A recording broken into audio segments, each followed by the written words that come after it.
इस वीडियो में आपको कुछ ऐसे अचूक आजमाए हुए नुस्खे मिलने वाले हैं जो कि एक कमजोर से कमजोर स्टूडेंट को भी किसी भी एग्जाम का टॉपर बना सकता है। वीडियो थोड़ा सा लंबा है लेकिन सवाल आपके टॉप करने का है, तो प्लीज अपनी खातिर इस वीडियो को लास्ट तक जरूर देखना और अपने नियर एंड डियर को भी। तो अगर आपने अभी तक इस चैनल को सब्सक्राइब नहीं किया तो जल्दी से करके बेल आइकन को जरूर दबा लेना। तो दोस्तों, कोई भी टॉपर दो चीजों को मिलकर के बनता है। कहने में तो बहुत सिंपल है, सही प्लानिंग और कड़ी मेहनत। जो स्टूडेंट इन दोनों चीजों में सही बैलेंस बना पाता है वो ही टॉप कर पाता है। लेकिन कैसे? आमतौर पर रैंक में डाउन रहने वाले स्टूडेंट्स या तो सही प्लानिंग नहीं करते हैं, और अगर सही प्लानिंग कर भी ली तो फिर उसके अकॉर्डिंग मेहनत नहीं करते हैं। और इन दोनों चीजों में गड़बड़ी करता है सिर्फ और सिर्फ आपका दिमाग। आपका दिमाग आपको वो सब काम करने से रोकता है जिसमें आपको जोर आता है। आपका दिमाग आपको एक स्ट्रिक्ट स्टडी प्लान बनाने से इसलिए रोकता है क्योंकि वो एग्जाम को अंडर एस्टिमेट कर लेता है। वो बार बार आपको इस चीज को एक्सेप्ट करने के लिए फोर्स कर देता है कि ये एग्जाम तो मैं ऐसे ही पास कर लूंगा, या फिर वो आपको बोलता है कि ये एग्जाम तो इतनी भी बड़ी नहीं है कि इसके लिए मुझे कोई स्टडी प्लान तैयार करना पड़े। इसलिए आप बिना किसी स्टडी प्लान के, बिना सिलेबस को ध्यान से देखे ऐसे ही कोई सी भी बुक उठा करके पढ़ने लग जाते हो। इस तरह से अगर आप बिना प्लानिंग करे दिन में 20 घंटे भी पढ़ लोगे ना, तो हो सकता है कि आप पास ही ना हो। यानी कि आपको पता ही नहीं होता है कि पढ़ना क्या है और आप ऐसे ही अपनी एनर्जी, अपना टाइम वेस्ट कर देते हो और रिजल्ट भी बेकार आता है। अब लेते हैं दूसरा केस। दूसरा केस ये कि आपने एकदम खतरनाक वाली प्लानिंग कर ली है कि एग्जाम में क्या क्या आएगा, आपको कौन सा सब्जेक्ट कितने दिन पढ़ना है और कितने दिन में आपको सिलेबस पूरा करना है।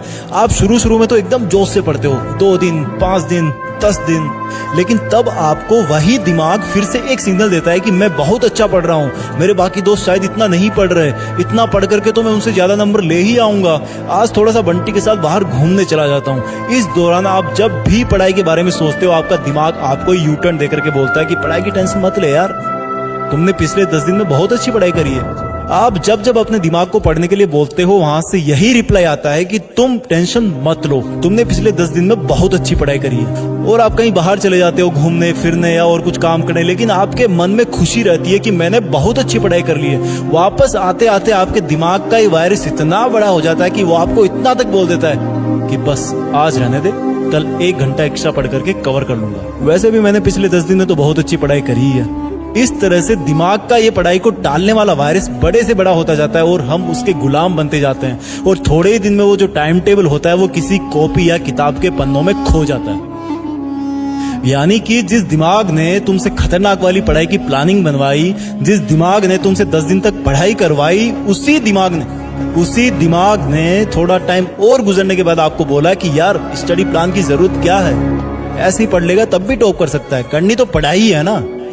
यानी कि प्लानिंग बहुत अच्छी थी, लेकिन तुम्हारे दिमाग ने तुम्हें खुद को ही धोखा देकर के प्लानिंग का सत्यानाश कर दिया और पढ़ाई करने से भी रोक दिया, और अगेन तुम्हारे मार्क्स फिर से कम आते हैं। समझ में आ गया तुम क्यों नहीं टॉप कर पाते? अब बात करते हैं इस प्रॉब्लम के सॉल्यूशन की, जो कि एक कमजोर से कमजोर स्टूडेंट को भी टॉपर बना सकती है।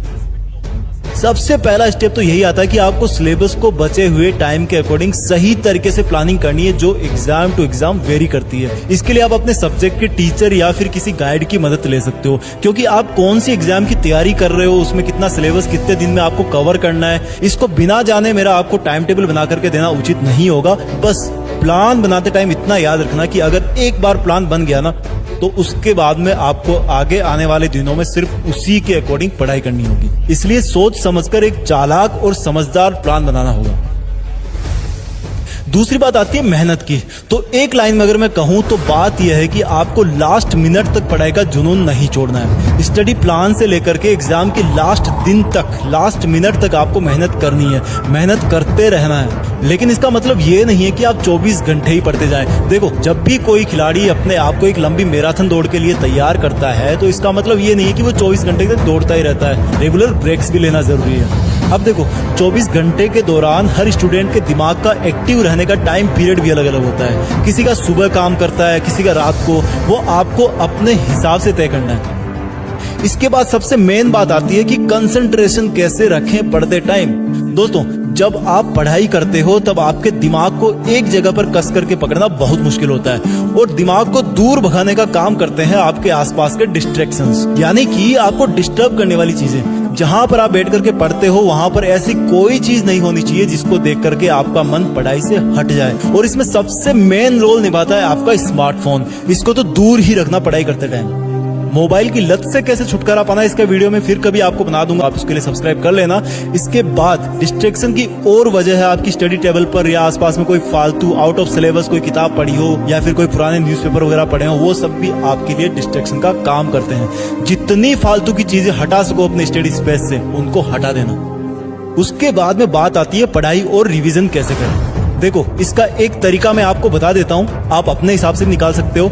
आपको 2 हाइलाइटर या फिर मार्कर इस्तेमाल करने हैं, दोनों अलग अलग कलर के होने चाहिए। एक हाइलाइटर से उन पेज को या उन लाइंस को आप मार्क करो जिनको आप हार्ड समझते हो, दूसरे मार्कर से आप उन पेजेस को या लाइंस को मार्क करो जो एग्जाम के पॉइंट ऑफ व्यू से इंपॉर्टेंट। इसके लिए आप पुराने एग्जाम पेपर्स की मदद भी ले सकते हो। इस तरह से अलग अलग कलर के पेन से बुक में मार्किंग करने पर आपको रिवीजन और एग्जाम के लास्ट मोमेंट में ये पता चल जाएगा कि आपको क्या नहीं आता और क्या इंपॉर्टेंट है। इससे आपका बहुत सारा कीमती टाइम बचेगा। इसके बाद में लास्ट चीज आती है जिसको हम कभी भी ध्यान नहीं देते और वो इन सबसे भी ऊपर है, वो आपकी हेल्दी डाइट और एक्सरसाइज, जो आपको टॉपर बनाने तक और उसके भी बाद में आपका साथ निभाती है। देखो, खाने पीने का सिंपल सा फंडा है यार कि घर का खाना ना सबसे बेस्ट होता है और वर्कआउट में लाइट एक्सरसाइज या फिर योगा स्टूडेंट के लिए बेस्ट होता है। तो दोस्तों, इस वीडियो में इतना ही काफी था। वीडियो को आप सेव कर लेना, बार बार देखना और अपने क्लोज स्टूडेंट्स को भी जरूर भेज। Please share, like and subscribe. Best of luck. जय हिंद, वंदे मातरम।